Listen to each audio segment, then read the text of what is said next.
En el Perú hay al menos 2 millones de agricultores rurales o pequeños agricultores o agricultores familiares. Son personas que en promedio manejan unas 4 hectáreas.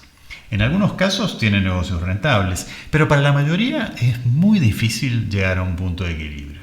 ¿Por qué? Porque al ser chicos no tienen la capacidad de negociar ni cuando compran ni cuando venden. No disponen de muchos de los servicios de información y pronóstico a los que acceden muchas de las empresas más grandes, digamos, empresas de agroindustria, por ejemplo. Y por supuesto, cuando consiguen capital, si es que lo consiguen, pagan tasas muchísimo más altas. Aumentarle la rentabilidad al agricultor. O le bajamos los costos o le aumentamos los ingresos, o la suma de ambos. O sea, esa es nuestra métrica de saber que estamos haciendo las cosas bien. Tremenda meta, ¿no? Él es Robinson López, cofundador y CEO de Agros, una startup peruana que se ha propuesto eliminar estas desventajas a punta de datos. ¿Cómo lo hacen? Si se genera información suficiente y confiable del agricultor, cualquier persona que quiera hacer un negocio con él, una transacción con él, va a poder ofrecerlo a un precio menor. ¿Por qué? Porque ya estamos reduciendo el riesgo. Este costo de desconfianza lo estamos reduciendo. Entonces dijimos, listo, hay que usar tecnología para reducir esa desconfianza. Pero ojo, que esto no es un proyecto. Entre premios e inversionistas ángeles llevan casi $500,000 de capital levantado. A la fecha tienen más de 14.000 agricultores que ya usan el sistema y para fin de año van a llegar al punto de equilibrio con un modelo de negocio francamente original. Si quieren saber cómo funciona, cómo esta startup que combina algoritmos con datos, con blockchain y con muchísima creatividad está logrando que muchos negocios de agricultura familiar pasen a ser rentables, no se pierdan la historia de Agros.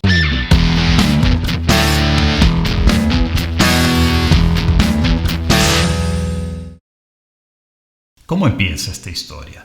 Robinson es de Piura. De chico le gustaba visitar el campo de su abuela, incluso pasaba algunas temporadas ahí. Pero ya de grande va a la universidad, se gradúa de ingeniero, hace un posgrado y empieza a trabajar. Fui investigador realmente y la investigación y la academia fueron los que me fueron llevando a a tecnología aplicada a la agricultura. En ese momento nacía un término. No nacía, se popularizaba en Perú porque ya existía hace algún tiempo el término agricultura de precisión. Me gustó mucho cómo utilizar tecnología aplicado a la agricultura. En ese tiempo era incipiente el tema de uso de imágenes, fotografías, inteligencia artificial. El tema de aplicar tecnología a la agricultura realmente lo apasiona. Y es en esa época que Robinson conoce a su socio y juntos crean un primer emprendimiento. Nuestro primer emprendimiento fue una consultora de innovación para el sector de agricultura, ¿no? Para las empresas agrícolas, donde los conectábamos con soluciones que ya existieran en otros países o universidades y hacíamos transferencia tecnológica. La consultora creció y les iba muy bien, pero pronto pasaron de recomendar o adaptar tecnologías ya existentes a crear su propia tecnología. Pero esto, obviamente, requería otra organización y otros niveles de inversión también. Sin saber que era una startup, vinimos a Lima, participamos en procesos de incubación, de aceleración, nos enseñaron que lo que estábamos haciendo era un modelo que calzaba como un modelo innovador, calzaba dentro de la teoría de las startups, que podíamos seguir esas reglas de juego. Por supuesto, aprenden muy rápido, conocen el mundo del capital de riesgo, de los inversionistas, de cómo funciona el ecosistema startup.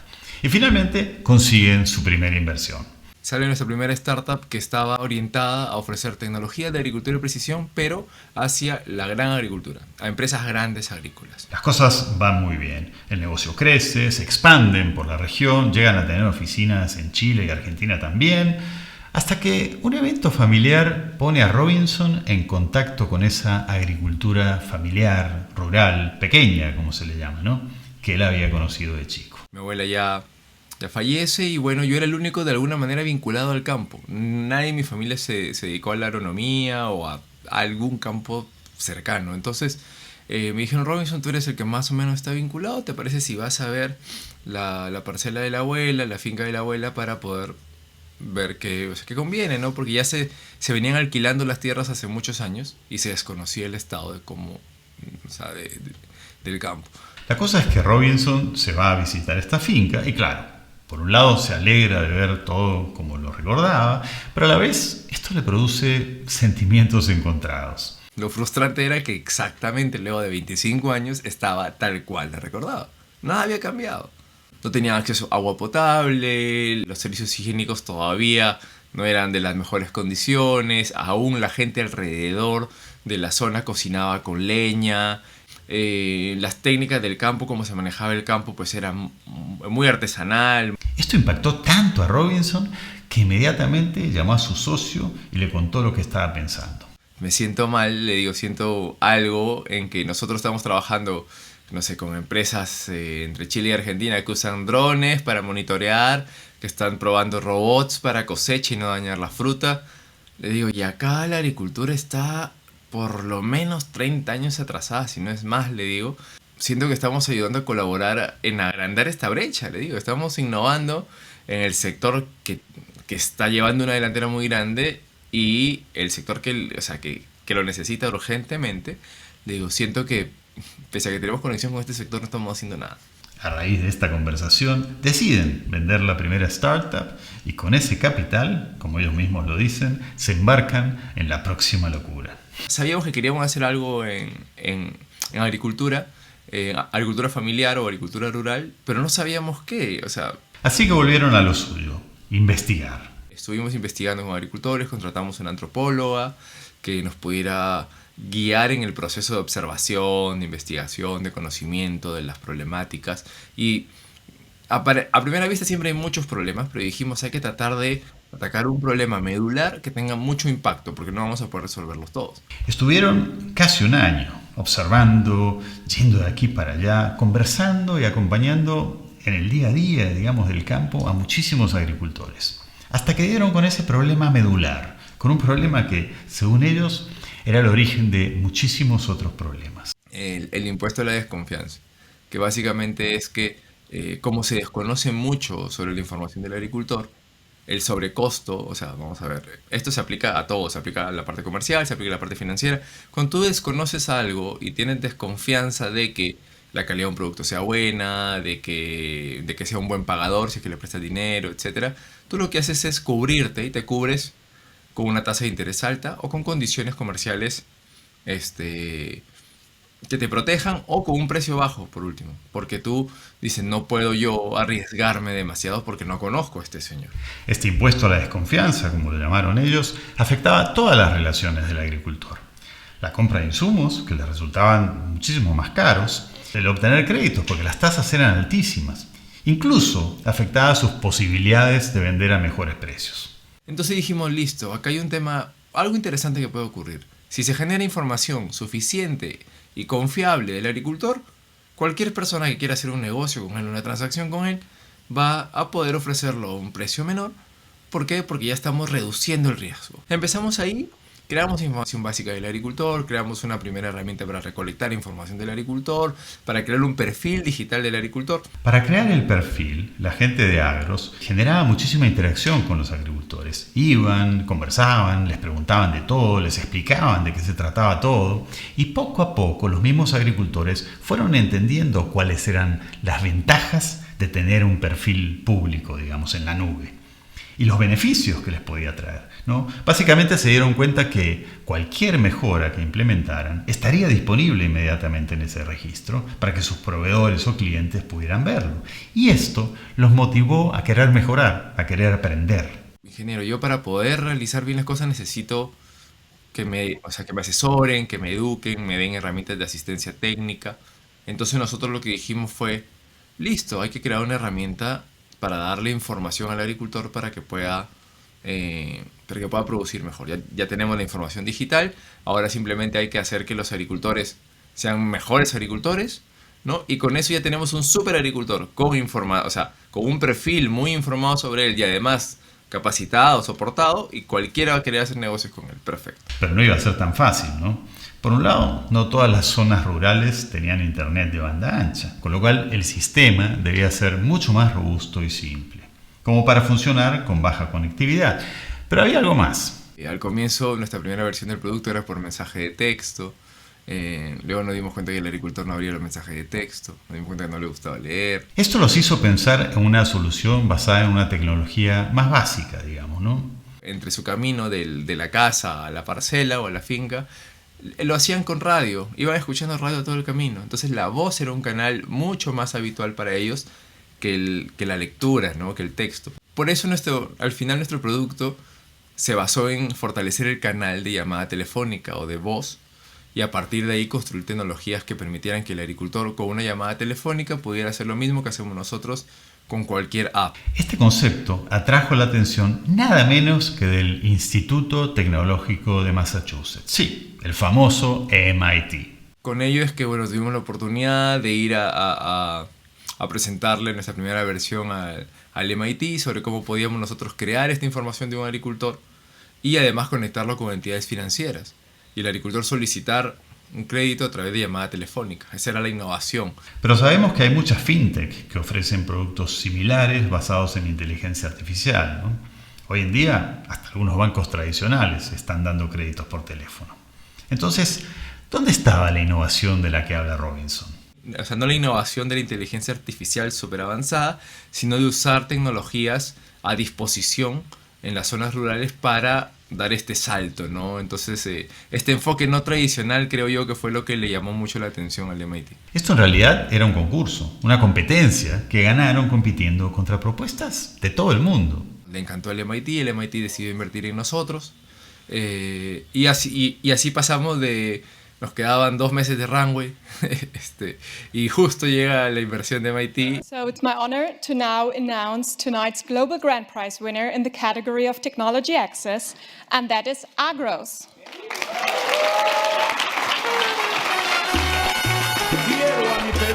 El premio fueron $250.000, pero eso no fue todo. Además, les asignaron 3 tesistas del programa de Computer Science para trabajar con ellos. Y esta colaboración dio sus frutos. Hoy es una aplicación móvil que, tiene muchas características como que es ligera, no pesa casi nada, opera sin internet, opera en condiciones de internet itinerante, que es más difícil, ¿no? Porque claro, acá nosotros por defecto decimos que abrimos un app y está conectado a internet. Es más, si no hay internet, el 99% de nuestras apps de celular no funcionan. Entonces acá tenía que funcionar en un área donde constantemente no había internet. Pero este solo fue el primer desafío importante. Luego vendrían otros retos y otras innovaciones necesarias, en especial para combatir los temas de fraude. Hay un desafío importante en que, claro, con una llamada telefónica está el riesgo de cómo te aseguras de que el hijo no tome el celular y pida un crédito a nombre del agricultor, ¿no? Entonces, la innovación más fuerte que creamos para que, no haya suplantación de identidad en un sector donde no puedes usar un smartphone, donde no hay internet, donde no puedes usar lo tradicional, pues lo que hicimos nosotros fue crear una firma biométrica que operaba por llamada telefónica, por voz. Entonces, es que tu voz sea tu contraseña. Se dan cuenta cómo se va construyendo un negocio exitoso, ¿no? Claro, mezclar biometría de voz, llamada telefónica y blockchain en una sola tecnología empezó a llamar la atención de las personas, de los actores. Entonces, por eso empezaron a apostar y mi socio es una persona que tiene la persona más carismática del mundo y con un corazón gigante y le puede hablar al gerente del banco más grande como le puede hablar al agricultor con la misma empatía y cariño y mueve los corazones de ambos. Creo que ese es su talento. Yo soy un poco más definitivamente como que tecnológico, nerd, de libros, de estudiar. Yo creo que esa dupla también genera de alguna manera confianza también para que apuesten, ¿no? Y así fue. Han seguido levantando capital, han seguido mejorando la aplicación, pero sobre todo lo que yo creo que los ha hecho atractivos para los inversionistas es que a la vez que han ido pivoteando hasta encontrar la mezcla perfecta de tecnologías para mejorar la aplicación, han hecho lo mismo con el modelo de negocio. Porque ya saben, puedes tener la mejor aplicación del mundo, pero si no sirve para ganar dinero, nadie va a apostar por ella. Y en este caso en particular, es muy difícil porque el usuario del servicio, que dicho sea de paso, es un servicio bastante caro de producir, todavía no tiene el nivel de ingresos que le permita pagar un servicio de esta calidad. Y hacer eso sin cobrarle al agricultor de manera directa, ahí está, yo siempre le digo, si tan solo la tercera parte de los MBA usaran todo su talento en pensar en estos modelos, que no son tan directos de le cobro a quien le doy el valor, sino triangulo el valor entre más actores, Ahí está el desafío, ahí está, creo yo, lo divertido dentro del punto de vista intelectual y lo trascendente dentro del punto de vista humano. Entonces, ¿cómo lo hacen? Es un modelo de negocio básicamente de plataforma, ¿no? Lo que buscamos es que haya transacciones de negocios, ¿no? Y por cada transacción que ocurre, sea un crédito, sea la compra de un producto, nosotros comisionamos un porcentaje sobre ella, ¿no? Fíjense ahora lo que pasa. En el perfil del agricultor se van registrando todas sus buenas prácticas. Si compra tal o cual agroquímico, si pide dinero y lo devuelve a tiempo, si se interesa por ciertos temas, un montón de cosas. Esta información puede ser valiosísima también para la venta de sus productos, porque los compradores van a tener acceso también a esta información. Y cuando estas ventas se realicen y el producto obtenga buenas calificaciones, eso también quedará registrado. ¿Se imaginan la reducción de riesgo para los exportadores que acopian productos de varios productores? Y por consiguiente, el aumento de ingresos para aquellos que tengan las mejores prácticas. Nosotros siempre decimos, estamos construyendo la autopista para que pueda ir un camioncito, para que pueda ir un bus, para que pueda ir lo que sea. Entonces estamos construyendo esta infraestructura, ¿no? Para poder llegar para hacer que los negocios ocurran ahí, en el espacio rural. Y lo están logrando, y muy rápidamente. Los negocios de plataforma son conocidos por quemar mucho dinero antes de llegar al punto de equilibrio. Pero ellos, en menos de 4 años, están a punto de lograrlo. Break-even proyectado está para finales de este año, realmente.